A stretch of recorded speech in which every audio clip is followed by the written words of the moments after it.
আমার প্রিয় নবী বলেন ওপেন মাইন্ডেড ছিলেন না ন্যারো মাইন্ডেড? সবাই বলবেন, গ্যালারির সবাই আওয়াজ করে, তিনি ওপেন মাইন্ডেড না ন্যারো মাইন্ডেড ছিলেন? রাসূলুল্লাহ সাল্লাল্লাহু আলাইহি ওয়াসাল্লাম ওপেন মাইন্ডেড ছিলেন। যে কেউ ওনাকে অ্যাপ্রোচ করতেন পারতেন easily, he was very approachable.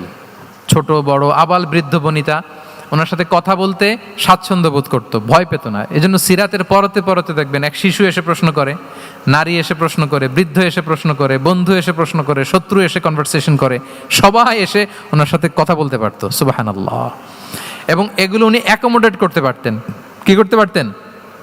Accommodate করতেন। ছোট্ট একটা উদাহরণ দেই, আসির আল হালাবিয়া থেকে নেয়া একটা বিখ্যাত সিরাতের গ্রন্থ। বদরের যুদ্ধে রাসূল সাল্লাল্লাহু আলাইহি ওয়াসাল্লাম বদরের মাঠে সেনা ক্যাম্প স্থাপন করলেন। কি ক্যাম্প? সেনা ক্যাম্প স্থাপন করলেন। আল হুবাব ইবনুল মুনজির রাদিয়াল্লাহু তাআলা আনহু এক সাহাবী, উনি বললেন, ইয়া রাসূলুল্লাহ, এই যে সেনা শিবির যে এখানে স্থাপন করলেন, এটা কি আপনার নিজের ইচ্ছায় না আল্লাহর আদেশে? দেখেন, সেনাপতিরে কোনো সাধারণ সৈনিক এই প্রশ্ন করতে পারে? করলে চাকরি থাকবে? কিন্তু রাসূল সাল্লাল্লাহু আলাইহি ওয়াসাল্লামের কাছে সাহস নিয়ে আল হুবাব ইবনুল মুনজির বলে, ইয়া রাসূলুল্লাহ, এই যে সেনা শিবির স্থাপন করলেন, এটা কি আপনার ইচ্ছায় নাকি এটা ওয়াহি? রাসূল সাল্লাল্লাহু আলাইহি ওয়াসাল্লাম বললেন, না, এটা ওয়াহি না, এটা ওয়াহি না, বাল হুয়া রায়ু ওয়াল হারবু ওয়াল মাকিদা, না, এটা যুদ্ধের কৌশল হিসেবে আমি করেছি।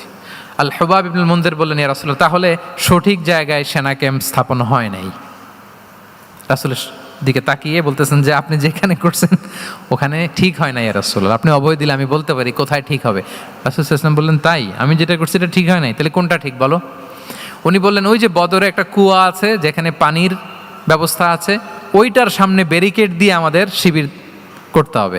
তাহলে আমরা বদরের কুয়া থেকে পানি খাইতে পারবো, সারাদিন পানি খাবো, আর কাফিররা যুদ্ধে তো মারা যাবে, পানির অভাবে মারা যাবে। সুবহানাল্লাহ পড়বেন না? রাসূল সাল্লাল্লাহু আলাইহি ওয়াসাল্লাম বললেন, আরে তাই তো, তুমি তো ঠিকই বলেছো, এভাবে তো আমি ভেবে দেখিনি।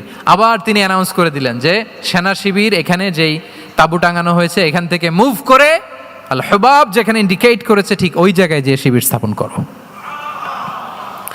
তাহলে আওয়াজ করে বলুন, ওপেন মাইন্ডেড না ন্যারো মাইন্ডেড? আমরা অনেক সময় আমাদের অধীনস্থদের কথা শুনতে চাই না। অনেক সময় অধীনস্থদের মাথা থেকেও দারুণ দারুণ দুর্দান্ত আইডিয়া চলে আসতে পারে। ইগনোর করবেন না সব সময়, আপনি দেখবেন যে তার কাছ থেকে ভালো আইডিয়া এসছে কিনা। তাহলে রাসূল সাল্লাল্লাহু আলাইহি ওয়াসাল্লাম এটাকে ইগনোর না করে অ্যাকোমোডেট করলেন। সুবহানাল্লাহ। খন্দক যুদ্ধের কথা যদি দেখি, পরীক্ষা খননের অ্যাডভাইস কে দিয়েছিল? মক্কার কোনো লোক? মদিনার? কে দিয়েছিল?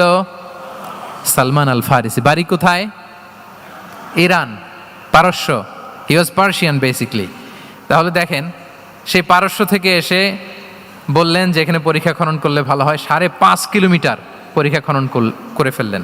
4.5 মিটার প্রশস্ত, 3.5 মিটার হচ্ছে এটার ডেপথ।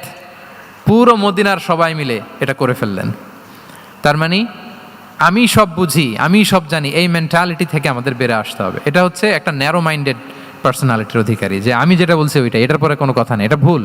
বরং আমার টিমের মধ্যে থেকে যদি কোনো ভালো অপিনিয়ন আসে সেটা আমি রিভাইজ করব। কি বলেন, পারা যাবে না? তাহলে ওপেন মাইন্ডেড পার্সোনালিটি ছিলেন রাসূলুল্লাহ সাল্লাল্লাহু আলাইহি ওয়াসাল্লাম।